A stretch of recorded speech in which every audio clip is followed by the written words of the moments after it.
Hello friends, welcome to exam how. स्वागत है आपका एग्ज़ाम हाउ में।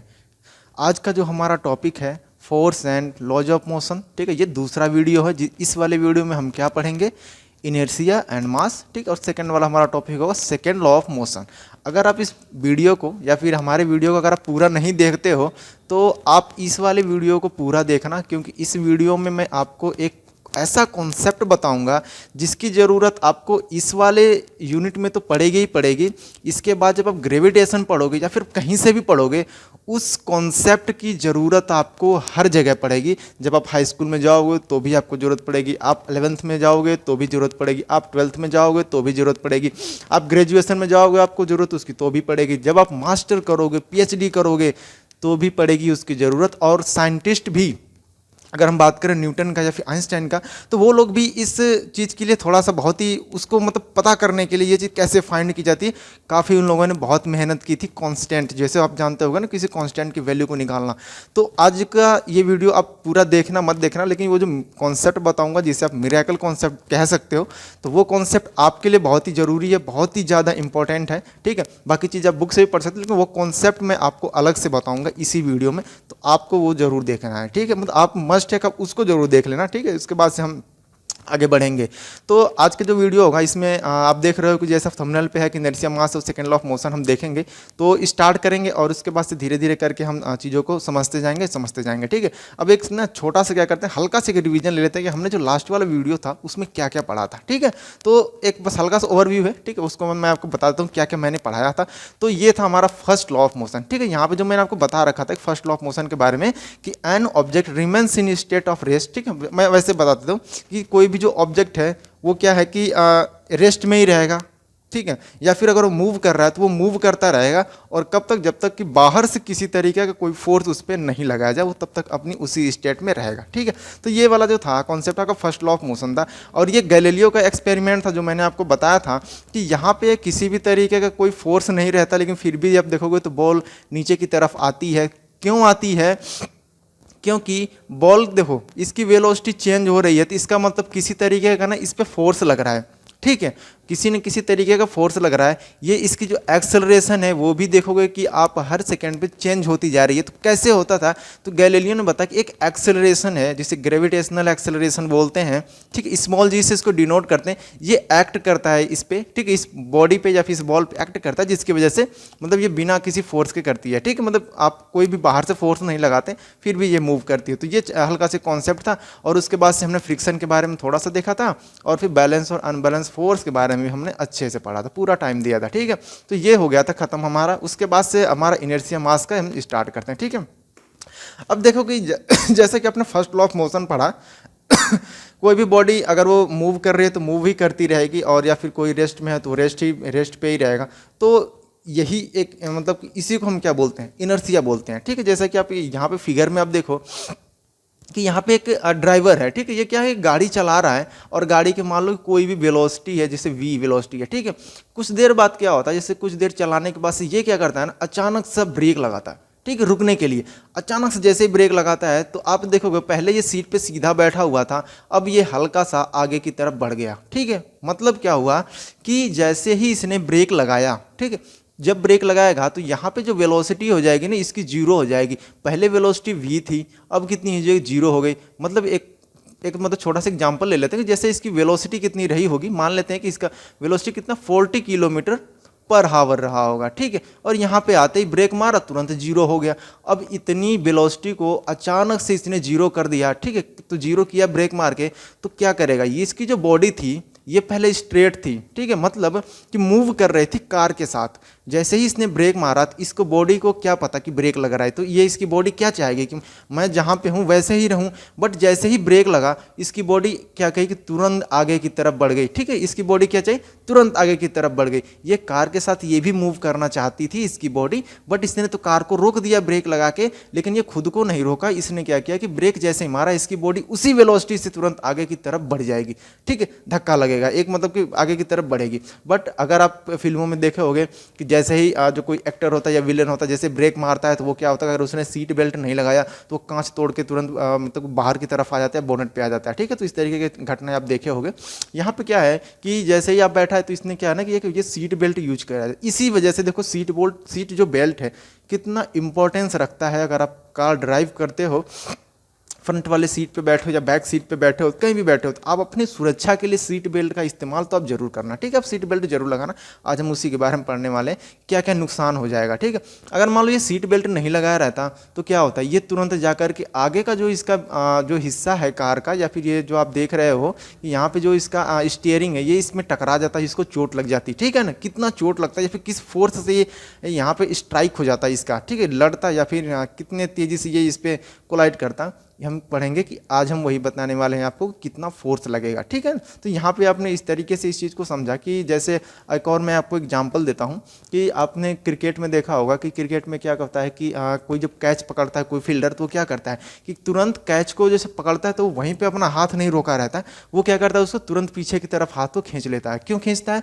क्योंकि उससे बॉल को जीरो वेलोसिटी पे लाना है। ठीक है, पहले जो बॉल की वेलोसिटी थी, मान लो कि 40 किलोमीटर पर आवर की बॉल उसकी तरफ आ रही थी और उसने हाथ में ऐसे ही रोका, और रोकने के बाद से अगर वो मान लो पीछे नहीं किया तो उसका हाथ हो सकता है टूट जाए, फ्रैक्चर हो जाए, अब बहुत ज़्यादा उसको चोट लगेगी, जिसकी वजह से वो क्या करता है उसको चोट ना लगे हाथ को तुरंत पीछे की तरफ खींच लेता है। ठीक है, तो ये कुछ प्रिकॉशन ये जो है डे टू डे लाइफ में ये इसकी इतनी ज़रूरत पड़ती है। ठीक है, तो एक स्टेटमेंट है, इनर्शिया का स्टेटमेंट है। ठीक है, देख लेते हैं क्या है कि inertia is the natural tendency. ये क्या नेचुरल टेंडेंसी है कि आप जहां रुके आप रुकना ही चाहते हो, अगर आप चल रहे हो तो आप चलना ही चाहते हो, तो ये क्या नेचुरल टेंडेंसी है। ठीक है, of an object to resist a change in its state of motion और रेस्ट। ठीक है, मतलब कि अगर वो मोशन में है तो वो जो ऑब्जेक्ट वो चाहेगा कि मैं मोशन में ही रहूं, और या फिर रेस्ट में तो वो चाहेगा कि मैं रेस्ट में ही रहूं। ठीक है, तो ये इसको हम क्या बोलते हैं, देखो इसी चीज़ को हम बोलते हैं इनर्शिया। ठीक है, और कुछ नहीं है, जैसा कि मैंने आपको पहले भी बताया कि आप खुद ही साइंटिस्ट हो, इस चीज़ को आप पहले से भी जानते थे कि कोई मूव कर रहा है तो मूव ही करता रहेगा, रुका है तो रुका ही रहेगा, तो इसी को हम क्या बोलते हैं, इनर्शिया बोलते हैं। और इसको ठीक है, अब मास क्या होता है, अब वो देखो कि इसी में इनर्शिया से ही निकल के मास आता है कि the mass of an object is a measure of its inertia. Measure मतलब कि हम इनर्शिया को कितना मेजर करते हैं ना, वही उसका मास होता है। ठीक है ना, और एक चीज़ मैं आपको थोड़ी सी एडिशनल इन्फॉर्मेशन के तौर पे आपको बता देता हूँ जो आपके सब्जेक्ट से रिलेटेड है नहीं। ठीक है, एक मतलब कि जी के टाइप से आप थोड़ा सा जानना चाहिए कि कोई भी जैसे ऑब्जेक्ट है, ठीक है, उसके पास मास कहाँ से आता है।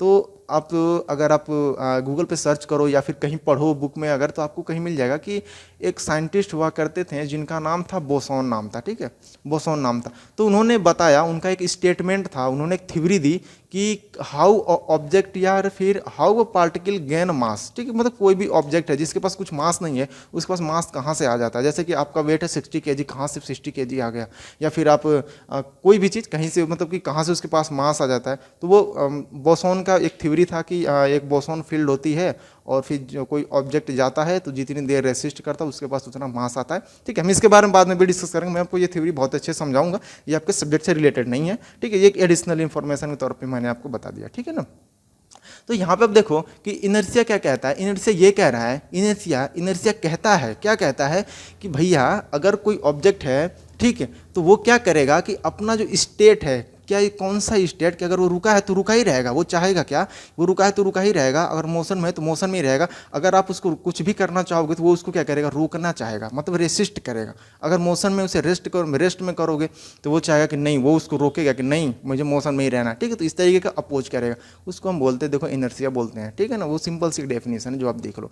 मास क्या है कि वही मेजर ऑफ इनर्शिया को ही देखो मास कहते हैं। ठीक है, क्या कहते हैं, मेजर ऑफ इनर्शिया को ही हम क्या बोलते हैं, मास कहते हैं। ठीक है, अब आते हैं देखो जो सेकंड वाला टॉपिक था हमारा कि first law of second law of motion जो था, sorry second law of motion नहीं, कौन सा था यहाँ पे, सेकंड लॉ ऑफ मोशन ही है। ठीक है, वो थोड़ा सा स्किप हो जाता है तो कोई बात नहीं है, होता है। तो यहाँ पे जो हम देखेंगे सेकंड लॉ ऑफ मोशन के बारे में देखेंगे, एक स्टेटमेंट है, ठीक है, कैजुअल स्टेटमेंट है, बस आप देखो इसे कि एक बार पढ़ा देता हूँ या फिर आपको एक बार मतलब बता देता हूँ, फिर इसमें जो जो चीज़ इस्तेमाल हुई है वो मैं आपको समझाऊंगा। ठीक है ना, तो देखते हैं एक बार क्या क्या लिखा हुआ है, बुक ये है।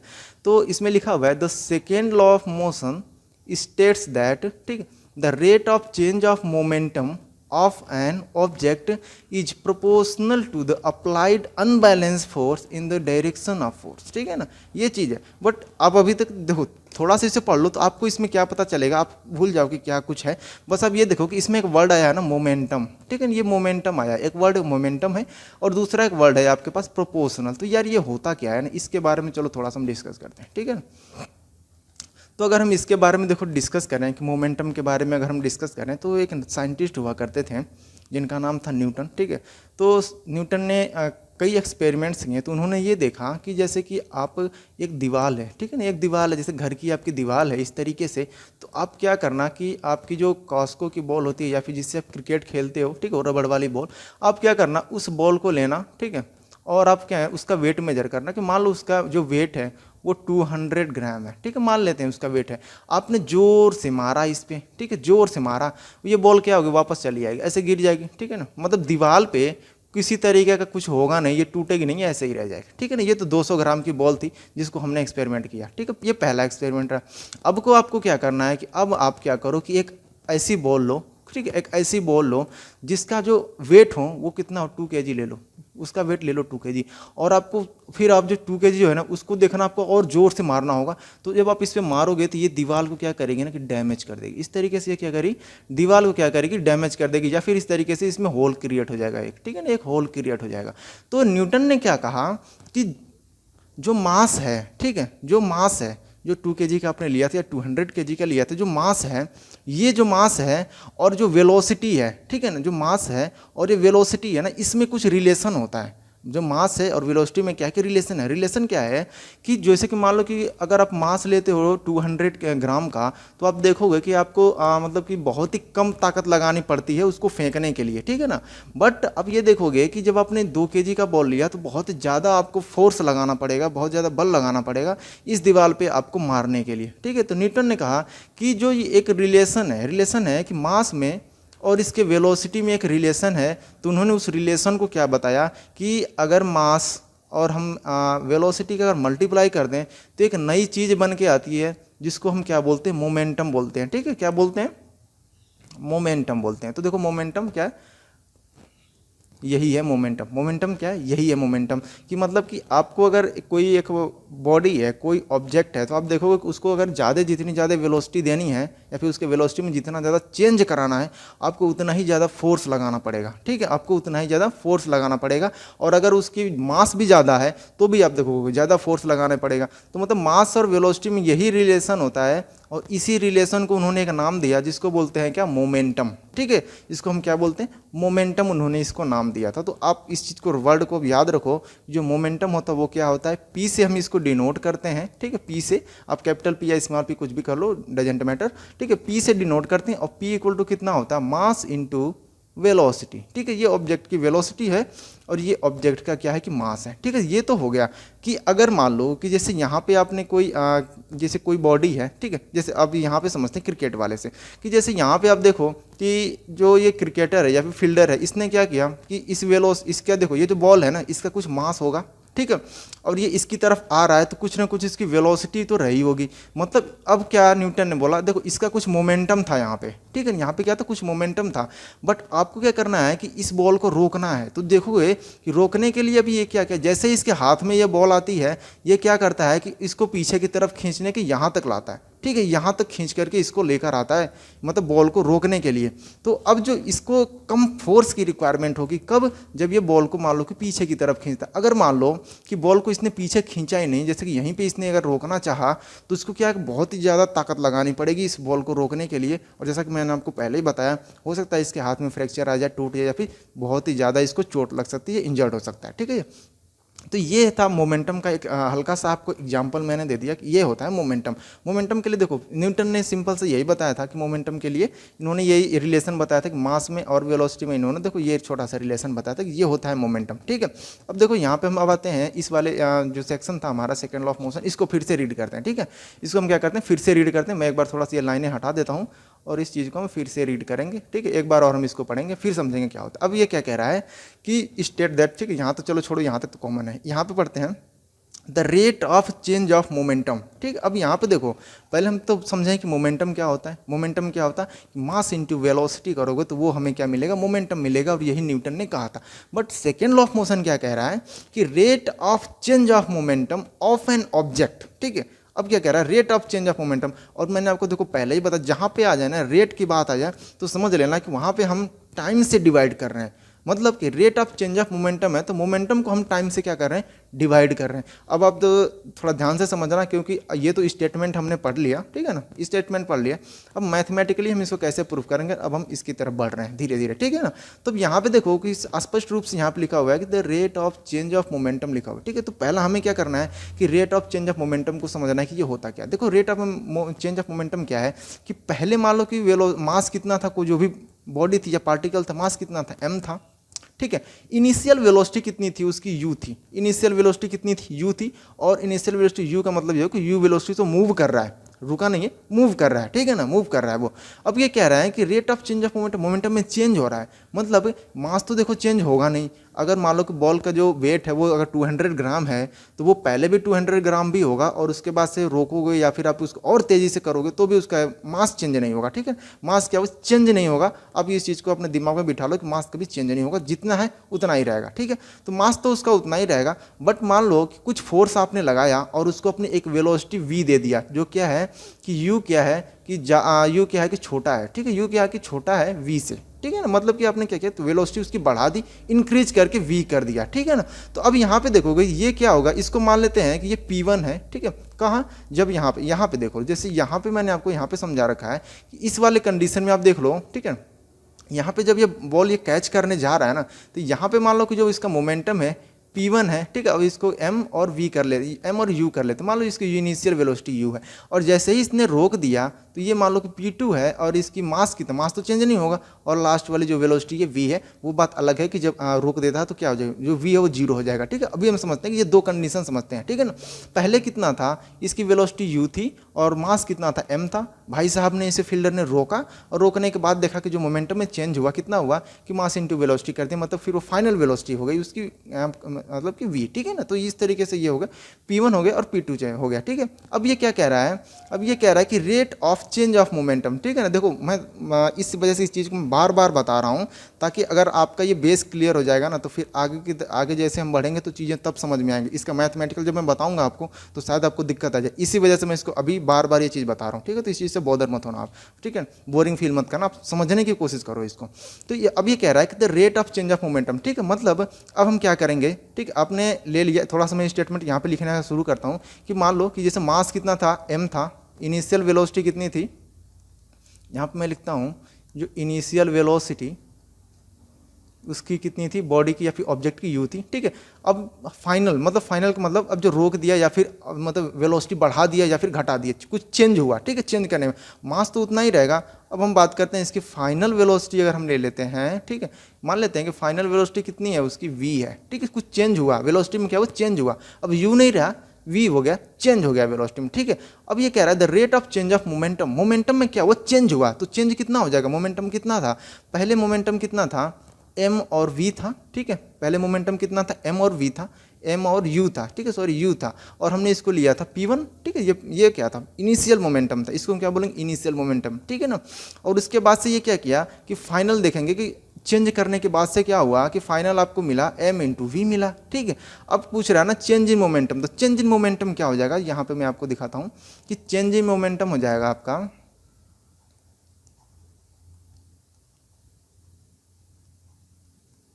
चेंज इन मोमेंटम हो जाएगा आपका P2 माइनस P1, इतना ही चेंज हुआ। ठीक है, P2 माइनस P1 जितना उतना डिफरेंस होगा वही तो चेंज हुआ ना मोमेंटम। ये तो सिर्फ चेंज इन मोमेंटम की बात की है, बट स्टेटमेंट कह रहा है कि rate of change of momentum. ठीक है, तो यहाँ पर हम लिखेंगे रेट ऑफ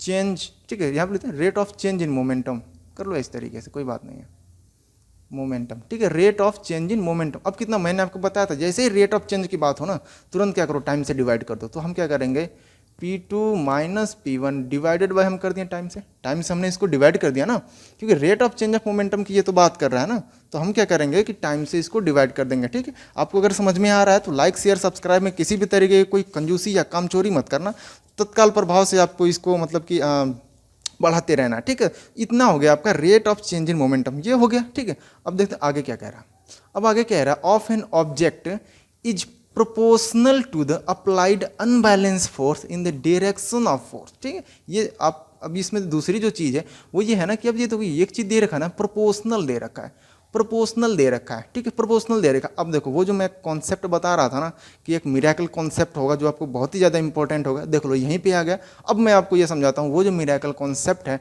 कि जो चेंज वाली जो बात कर रहा था, ठीक है, इसको मैं थोड़ा इरेज करके यहीं पे इसको बता देता हूँ, ठीक है ना।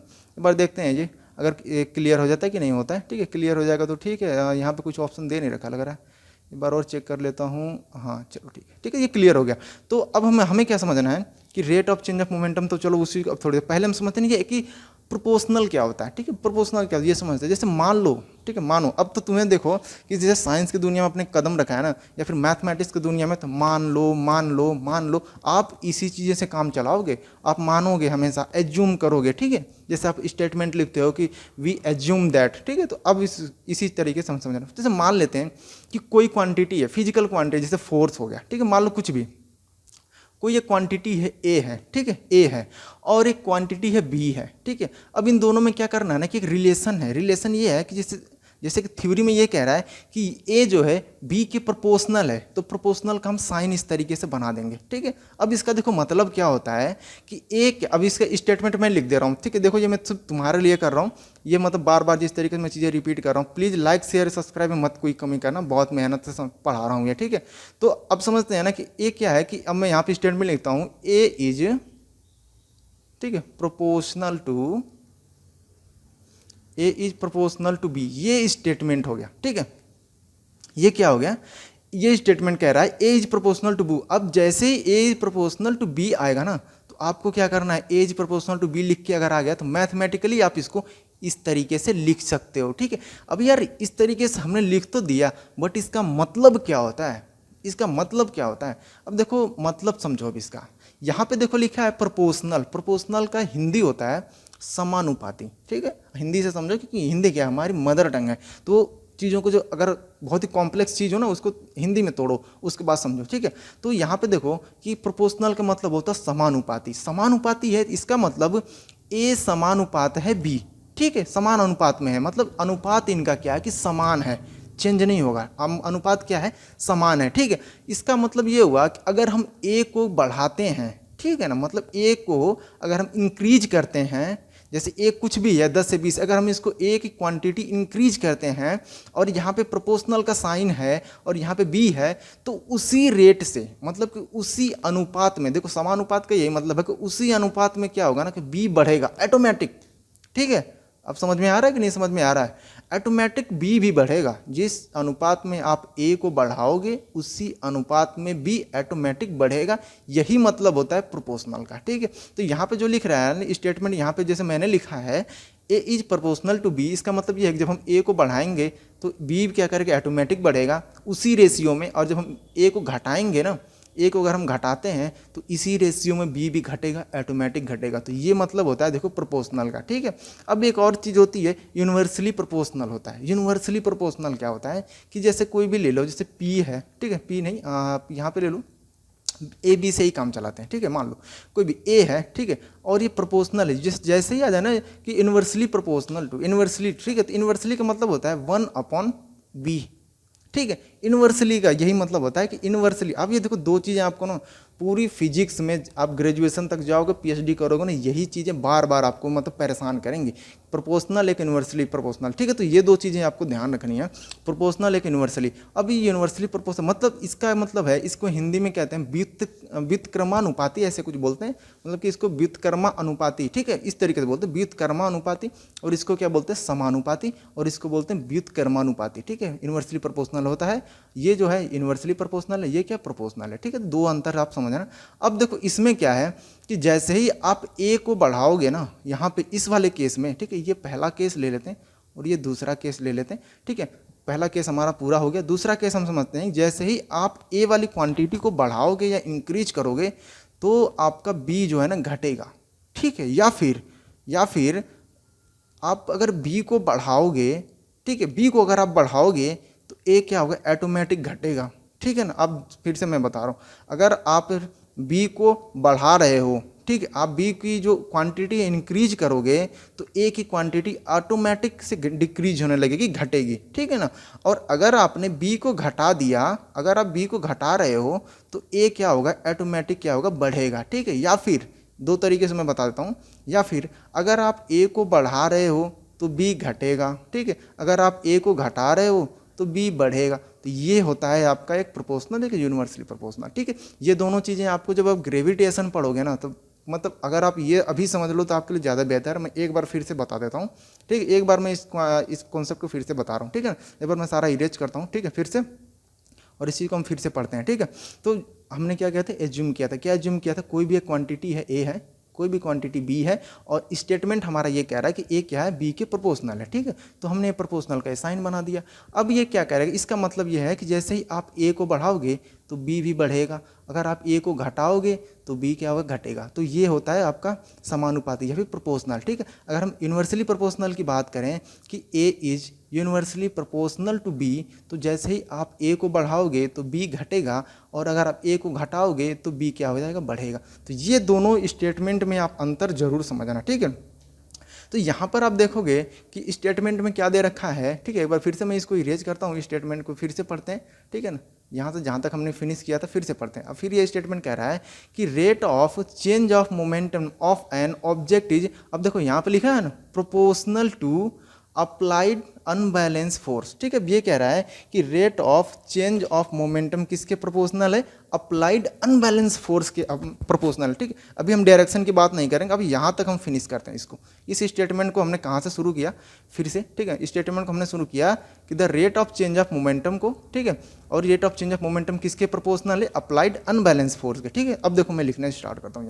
यहाँ पे हमने क्या पढ़ा था, rate of change in momentum, ठीक है ना। ये rate of change in momentum हमने कितना फाइंड किया, P2 minus P1 divided by हमने किया T, ठीक है। थोड़ा सा हम इसको P2 की वैल्यू और जो P1 की वैल्यू है हम क्या करते हैं, इसको लिख देते हैं, ठीक है। तो P2 की वैल्यू हो जाएगी MV, जैसा कि मैंने बताया था, और ये हो जाएगा आपका MU था, और डिवाइडेड बाई करो इसको T, ठीक है। इतना चीज़ आपको समझना है, ठीक है ना। तो ये हो गया आपका क्या, rate of change in momentum. ये हमने rate of change in momentum find कर लिया। अब क्या कर रहा है कि rate of change in momentum, statement क्या कह रहा है, स्टेटमेंट के बारे में पढ़ते हैं। स्टेटमेंट ये कह रहा है कि rate of change in momentum, ठीक है, इज प्रोपोर्शनल। अब प्रोपोर्शनल का साइन मैंने आपको बता रखा था, is proportional to unbalance force, ठीक है, यही बता रहा है, अनबैलेंस फोर्स, ठीक है, अनबैलेंस फोर्स। अब देखो rate of change in momentum हमने कितना निकाला, rate of change in momentum तो हमने इतना निकाला, ठीक है। अब हम क्या रहे, rate of change in momentum हम यहाँ पे लिखते हैं, ठीक है। एम वी माइनस यू कर लो, डिवाइडेड बाई टी है ही, ठीक है। यहाँ पे देखो, ठीक है, आप इसको इस तरीके से भी लिख सकते हो, एम और वी माइनस यू, एम को कॉमन ले लो, ठीक है ना। तो ये हो गया, इस तरीके से मैंने लिख दिया यहाँ पे, ठीक है। अब ये कह रहा है is proportional to unbalance force, मान लो कि एफ है, कोई भी फोर्स है अनबैलेंस फोर्स है, एफ है, ठीक है। तो ये जो पूरा आपने स्टेटमेंट देखा सेकेंड लॉ का, यही स्टेटमेंट आपका क्या है कि बोल रहा है, ठीक है ना।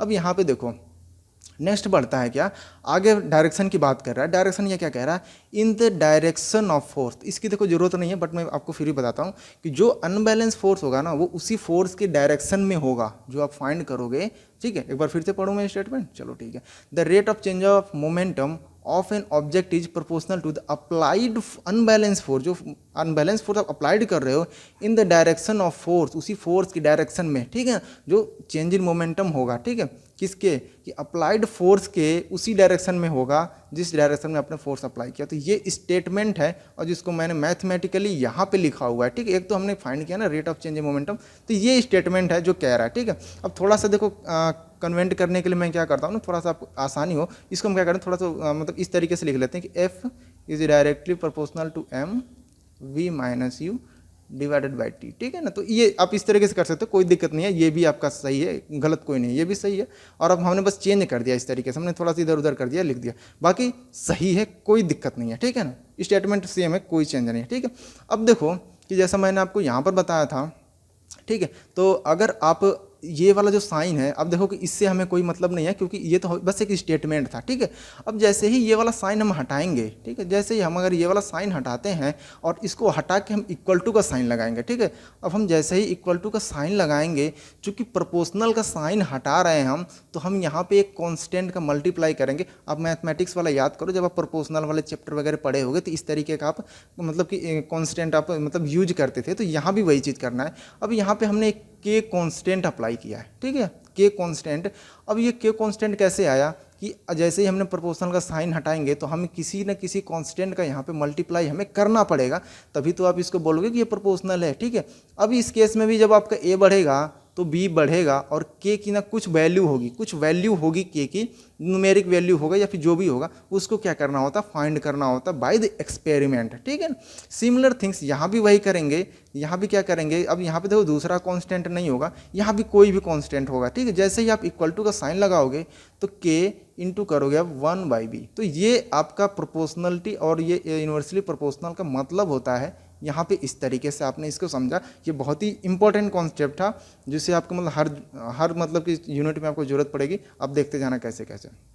यहाँ पे देखो, अब जैसे f है, f is directly proportional to है आपका rate of change in momentum. अब हम क्या करेंगे, इस प्रोपोर्शनैलिटी का साइन को हटाएंगे और वहाँ पे क्या लगाएंगे, इक्वल का साइन, ठीक है ना। तो अब हम देखो क्या करेंगे, f is equal to m v minus U divided by हम करेंगे t, ठीक है। अब चूंकि हमने प्रोपोर्शनल का साइन हटा ही दिया है और जैसा कि मैंने आपको बताया कि जैसे हम ये वाला साइन हटाएंगे तो हम किसी न किसी कांस्टेंट का यहाँ पे मल्टीप्लाई कर देंगे। तो मान लो कि वो कांस्टेंट क्या है, टी, ये के है, ठीक है, एक कांस्टेंट है के, ठीक है। अब देखो कि एक चीज़ मैंने आपको बताया था एक्सेलरेशन के बारे में, मैंने आपको बहुत ही अच्छे से बता रखा था कि एक्सेलरेशन क्या होता है, ठीक है। एक्सेलरेशन क्या हो कि rate of change of velocity में जो चेंज होता है उसको आप टाइम से डिवाइड कर दो तो वही क्या होता है, या फिर जो टाइम इंटरवल से आप डिवाइड करोगे तो वही क्या होता है, एक्सेलरेशन होता है। अब हम उसी चीज़ का यहाँ पे इस्तेमाल करेंगे, ठीक है। जैसे कि आप देखो कि यहाँ पे मास इंटू क्या कर रखा है, v माइनस यू, मतलब कि यहाँ पे वेलोसिटी में चेंज हुआ है। और अब इस चीज़ को देखो, ये हम टाइम से डिवाइड भी कर रहे हैं, ठीक है। टाइम से हमने क्या किया कि इसको हमने डिवाइड भी किया। तो यहाँ पे हम क्या करेंगे, यहाँ पे आप एक कॉन्सेप्ट जो मैंने आपको एक्सेलरेशन का बताया था, ठीक है, ये देखो मैं डॉटेड लाइन से दिखा देता हूँ यहाँ पे कलर चेंज करके, अब इसको समझना। ये क्या है आपका, ये क्या है, आपको यही है एक्सेलरेशन, ठीक है, ये क्या है, एक्सेलरेशन है, ठीक है। तो यहाँ पे आप करोगे m और जो भी है यहाँ पे आप कर दोगे ए कहाँ से आया, a equal to v minus U divided by T. तो ये क्या है, आपका एक्सेलरेशन है, ठीक है ना, जिसका हमने क्या किया यहाँ पे इसका इस्तेमाल किया, ठीक है। तो ये जो फाइनल स्टेटमेंट हो गया, जो सेकेंड लॉ ऑफ मोशन था, वो देखो यही कह रहा है, ठीक है ना। अब देखो मैथमेटिकली मैंने आपको प्रूफ कर दिया, ठीक है, कैसे कैसे किया मैं एक बार फिर से रिवाइज करवा दूंगा आपको अगर आपको थोड़ी सी दिक्कत हुई इसमें, बट क्या हल्का सा हम आगे बढ़ते हैं। अब जैसा कि मैंने आपको बताया था अभी कि ये जो के कांस्टेंट है इसकी वैल्यू हम फाइंड करते हैं बाय द प्रैक्टिकल हो सकता है, ठीक है, प्रैक्टिकली हम इसकी वैल्यू को फाइंड करते हैं। अब हम फाइंड कैसे करेंगे मैथमेटिकली, देखो के इक्वल टू कितना हो जाएगा, ठीक है, एक मिनट थोड़ा मैं कलर चेंज कर रहा हूँ ताकि आपको समझने में आसानी हो, ठीक है। अब हम करेंगे के इक्वल टू, यहाँ से आप क्या लिख सकते हो कि F divided by M into A, ठीक है, हो सकता है ना। अब के की वैल्यू हमें कैसे फाइंड होगी कि आप क्या करो, F इक्वल टू कितना करो, 1 यूनिट फोर्स कर दो, ठीक है, आपको करो 1 यूनिट फोर्स कर दो। F की वैल्यू, M को ले लो आप 1 kg, आप ले लो 1 kg ले लो, और जो एक्सेलरेशन को ले लो ना आप 1 मीटर पर सेकेंड, ठीक है। तो इस तरीके 1 मीटर, ये हो गया आपका मीटर सेकेंड स्क्वायर, ऐसे कर लेते हैं, ठीक है ना। वो मैं जो मैंने पहले लिखा था वो सही था, बट वो थोड़ा सा आपको दिक्कत हो सकता है समझने में, तो आप इस तरीके से लिख दो मीटर पर सेकेंड स्क्वायर। एक्सेलरेशन की क्या होती है, यूनिट होती है। अगर आपको नहीं समझ में आ रहा है तो यहाँ पे आप देखो वेलोसिटी का यूनिट कितना होता है, वेलोसिटी का यूनिट कितना होता है, मीटर, ठीक है। अब अगर थोड़ा सा अगर आपको समझ में नहीं आ रहा तो मैं आपको बताता हूँ, यहीं पे बताता हूँ, ठीक है, कैसे करते हैं, मतलब एक्सेलरेशन का यूनिट कैसे निकालते हैं। ए इक्वल टू कितना होता है आपका, चेंज इन वेलोसिटी, जैसे v minus U divided by T मैंने लिखा था, ठीक है। तो v की दोनों v है तो दोनों की यूनिट क्या होगा, सेम होगा। तो यूनिट कितना होगा, मीटर पर सेकेंड होगा, यूनिट कितना होगा, मीटर पर सेकेंड। ये तो वेलोसिटी के डिवाइड करिए टाइम को हमने क्या लिया SI यूनिट में, इसका भी मात्रक या फिर यूनिट कितना सेकंड होता है। तो हम क्या करेंगे, इसको थोड़ा सॉल्व करोगे तो मीटर पर सेकेंड स्क्वायर आ जाएगा। तो ये एक्सेलरेशन की ना यूनिट है ये, ठीक है, ये क्या यूनिट है एक्सेलरेशन की, ठीक है। तो उसका हमने यहाँ पे क्या किया, 1 मीटर पर सेकेंड स्क्वायर हमने मतलब मान लिया एक्सेलरेशन, ठीक है। तो इस तरीके की वैल्यू आप पुट करो। अब जैसे ही आप पुट करोगे इसमें, तो इसको 1 यूनिट आपने फोर्स लिया, 1 kg का मास लिया और 1 मीटर पर सेकंड स्क्वायर का आपका एक्सेलरेशन आया, तो आप देखोगे के की वैल्यू कितने आ गई, 1 आ गई। के की वैल्यू कितनी आ गई, 1 आ गई भाई आप के की वैल्यू। अब इसी क्या करो, के की वैल्यू को इसमें आप पुट कर दो, ठीक है, पुट कर दो आप के की वैल्यू को। तो जैसे ही आप अगर के की वैल्यू को पुट करोगे तो आपको फाइनल मिलेगा F equal to M into A. तो ये जो आपने देखा ये है आपका force equal to mass into acceleration, और यही एक ऐसा फॉर्मूला है जो आपका सेकेंड लॉ ऑफ मोशन देता है, ठीक है ना। तो ये फोर्स है और ये किसके इक्वल है, मास इंटू एक्सेलरेशन का, ठीक है ना। तो अब हम समझते हैं कि कैसे एक और क्वांटिटी आती है इसी से, जिसको हम बोलते हैं इम्पैक्ट बोलते हैं। जैसे मैंने आपको पहले भी बताया था कि अब यहाँ पे देखो कि जब ये बॉलर है इसको जब कैच कर रहा है, ठीक है, कैच कर रहा है, कैच करने के बाद से क्या कर रहा है कि ये हाथ को पीछे खींच रहा है, ठीक है, मतलब ये टाइम को बढ़ा रहा है। आप देखो टाइम को यहाँ पे जैसे इसका हाथ था इस वाले पोजीशन पे, और इस वाले पोजीशन में अब देखो कि ये टाइम को क्या करता है ना, बढ़ा देता है। तो जैसे ही ये टाइम को बढ़ाएगा तो जो फोर्स की रिक्वायरमेंट होगी उस बॉल को कैच करने में ना, वो घट जाएगी, ठीक है। अब कैसे घटेगी, आप देखो ये वाला कॉन्सेप्ट अगर आपको नहीं समझ में आ रहा है तो प्लीज़ आप कमेंट कर दो, मैं फिर से इसको बता दूंगा, नेक्स्ट वाले वीडियो में बता दूंगा। लेकिन ये अब फिर से इसकी ज़रूरत है, मैं कैसे बताऊँ आपको कि इसकी ज़रूरत फिर से पड़ गई हमें। अब देखो कैसे, ठीक है, ये आपको समझ में आ गया। तो अभी हमने क्या पढ़ा था, हमने ये देखा था F equal to mass, acceleration को हमने क्या लिखा था, V माइनस यू और डिवाइडेड बाई टी, ऐसे ही किया था, ठीक है। अब क्या करो आप यहाँ पे आप देखो कि ये क्या है, ये मोमेंटम है, ठीक है, मोमेंटम है। तो आप इसको ऐसे लिखो m into V minus U divided by T, ठीक है। और इसको आप ऐसे लिख सकते, चेंज इन मोमेंटम है तो हम इसको लिखते हैं P2 माइनस P1, ठीक है, डिवाइडेड बाई टी। अब यहाँ पे दो चीज़ देखोगे आप, F equal to P2 minus P1 divided by T, ठीक है। अब यहाँ पे देखो जैसा कि मैंने आपको अभी बताया था यहाँ पे, ठीक है, इस तरीके से मैंने आपको बताया था। यहाँ पे आप देखो, चलो यहीं पे समझ लेते हैं। नहीं आपको बताना पड़ेगा भाई, ऐसे तो होगा नहीं। यहाँ पे देखो कि अगर आप यहाँ पे जब b की वैल्यू को बढ़ाओगे ना तो आपको a घटेगा, कैसे, अब आपको देखो मैं प्रैक्टिकली दिखा रहा हूँ कैसे, मतलब यहाँ पे अब आपको दिखेगा किस तरीके से हम इसका इस्तेमाल कर रहे हैं, ठीक है। यहाँ पे देखो कि जैसे ही आप t को बढ़ाया, जैसे ही उसने जो बॉलर या जो फील्डर था कैच करने के बाद से वो टाइम को जैसे ही बढ़ाएगा तो ये क्वांटिटी क्या वो बढ़ रही है। जब वो कैच कर रहे हैं, जैसे ही पकड़ा वो हाथ में आते तुरंत हाथ खींचा तो टाइम बढ़ेगी वहाँ पे, और उसके बाद से फोर्स क्या हो जाएगा, घट जाएगा। तो मतलब अब देखो समझ में अब आना चाहिए, मतलब अभी भी अगर समझ में नहीं आया तो फिर मैं चुल्लू भर पानी में डूब मरूंगा, ऐसी सिचुएशन हो जाएगी। समझो कि जैसे ही टाइम बढ़ा, टाइम कैसे बढ़ा कि उसने बॉल को पकड़ा, पकड़ते ही उसने हाथ को पीछे खींचा तो मतलब टाइम को उसने बढ़ा दिया, ठीक है। अब यार टाइम को जैसे ही बढ़ाएगा ना तो फोर्स की जो रिक्वायरमेंट होगी उस बॉल को पकड़ने के लिए वो हमें अब कम पड़ेगी, समझ गए। अब वो क्या हो जाएगा, कम पड़ेगी। तो अब यहाँ से आप समझ सकते हो कि किसी को भी आप बताओगे, अगर आपसे किसी ने पूछ लिया कि कोई बॉलर जब कैच करता है वो हाथ को पीछे की तरफ क्यों खींचता है, आप सीधे सीधे उसको ये बताना कि जैसे ही टाइम को क्या करता है वो बढ़ाता है, जैसे पकड़ता है तो फोर्स की जो रिक्वायरमेंट होती है वो क्या होती है, कम पड़ जाती है। वो यहीं से आप कॉन्सेप्ट समझ सकते हो, ठीक है।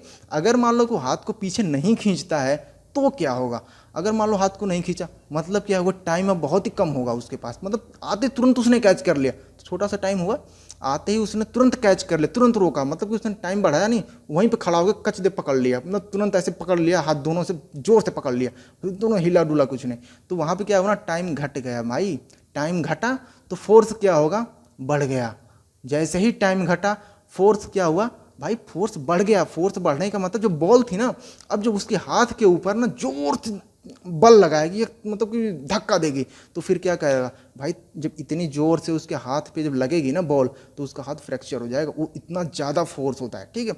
अब इसका दूसरा हम आपको इस्तेमाल बताते हैं। अभी आपने हम सिर्फ कैच वाला पर, अब हम देखेंगे ना बंदूक वाला देखेंगे, ठीक है ना, बंदूक वाला देखेंगे, बंदूक वाला कैसे होता है। इस चीज़ को समझ में आया कि जैसे ही टाइम घटा फोर्स क्या हो गया, बढ़ गया। अब इसका देखो इसी का कॉन्सेप्ट होता है बंदूक वाली में। बंदूक में क्या होता है कि जैसे ही आपने क्या किया कि लोड किया, गोली आपने अंदर डाली, लोड किया, और अपने एक ट्रिगर होता है ना, तुरंत अपने ट्रिगर दबा। सोचो गोली की वेलोसिटी कितनी तेज होती है कि वो मतलब किसी को भी छेद दे, इतनी तेजी से वेलोसिटी होती है उसकी। अब उसका भी कॉन्सेप्ट यहीं से आता है, उसका भी कॉन्सेप्ट कहाँ से आता है, यहीं से उसका कॉन्सेप्ट आता है कि देखो अब समझो ये तुम्हारी गोली है, ठीक है, जो बंदूक में लगी हुई है इस तरीके से, ठीक है, ये गोली है।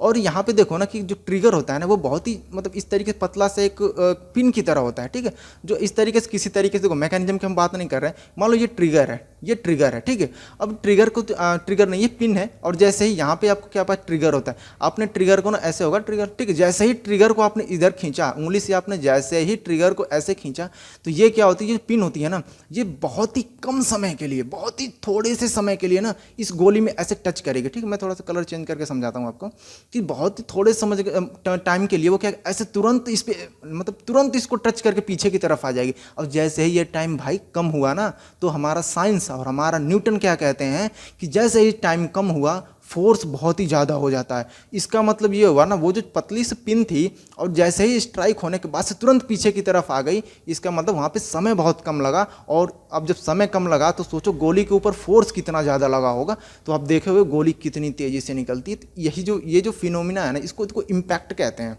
जो ये इम्पैक्ट कहते हैं इसी को, ठीक है। अभी आप समझोगे, ठीक है, धीरे धीरे आप समझोगे इन सब चीज़ों को कैसे होता है। अभी आप ये चीज़ पहले समझो कि कैसे जब टाइम घटता है तो फोर्स कैसे बढ़ जाता है, ठीक है। और किस केस में, आप हमेशा याद रखना कि ये जो मोमेंटम है ना भाई, ये इसी केस में ऐसा नहीं है कि यहाँ पे कुछ और लिखा रहेगा और यहाँ पे कुछ और नहीं, ठीक है। हमेशा चेंज इन मोमेंटम की बात मैं कर रहा हूँ, चेंज इन मोमेंटम की मैं बात कर रहा हूँ। ये जो फॉर्मूला आप देखना, ऐसा नहीं है कि जब भी मन करे फोर्स और टाइम का कोई भी रिलेशन इस तरीके से बना के बोल दो कि ऐसा होता है। तो आप इसको याद रखना, ये चेंज इन मोमेंटम है, ठीक है। ये क्या है, चेंज इन मोमेंटम है। इस वाले केस में आप टाइम को घटाओगे तो फोर्स क्या हो जाए, बढ़ जाएगा। तो इस वजह से मैंने दो इम्पोर्टेंट आपको इक्वेशन और दो आपको एग्जाम्पल के तौर पे मैंने आपको अच्छे से समझाया, और उम्मीद है कि आपको ये चीज़ बहुत ही अच्छे से समझ में आई होगी, ठीक है। तो अगर समझ में आ गया होगा तो यार इसको लाइक शेयर सब्सक्राइब कर लो, ठीक है। और उसके बाद से थर्ड लॉ ऑफ मोशन हो गया, वो पढ़ा जाएगा, और बाकी जो चीज़ें पढ़ी जाएंगी, समझी जाएंगी, ठीक है। तो इसके बाद से हम देखेंगे जो भी हमारा अगला होगा। एक बार फिर से बता दूं, थोड़ा टाइम ज़्यादा हो गया, चलो कोई बात नहीं। जो नेक्स्ट वाला लेक्चर होगा या फिर नेक्स्ट वाला वीडियो में डालूंगा, तो उसमें मैं आपको हल्का से इसका मतलब कि एक स्टार्टिंग बता दूंगा, ठीक है ना। तो इस तरीके की चीज़ें, और ये देखो, ये जो मैंने आपको बताया ना, जो स्क्रीन पे आप देख रहे हो यार, ये रियली इट्स वेरी इंपॉर्टेंट। आप देखोगे इसका इस्तेमाल भी हमने यहाँ पे किया है, ठीक है। तो ये चीज़ आपको बहुत इंपॉर्टेंट है, मजाक में मत लेना इस चीज़ को। और लाइक शेयर सब्सक्राइब में कोई कमी मत करना, सिर्फ तुम्हारे लिए हो रहा है, तो इसमें कोई कंजूसी नहीं होनी चाहिए, कोई कामचोरी नहीं, कोई कंजूसी नहीं, ठीक है। कम लाइक शेयर सब्सक्राइब तो कर दो यार, घर लेकर जाओगे क्या, ठीक है। तो ये चीज़ कर लेना, इसमें कोई कामचोरी कंजूसी मत करना, ठीक है। तो मिलते हैं, जो अगला वाला वीडियो आएगा फिर से इसका एक और वीडियो बनाएंगे हम, और उसके बाद से हम आपको अच्छे तरीके से और चीज़ों को समझाएंगे, ठीक है ना। और फिर उसके बाद से हमारा न्यूमेरिकल वगैरह तो होता ही रहेगा। तो आज के लिए इतना ही रहने देते हैं।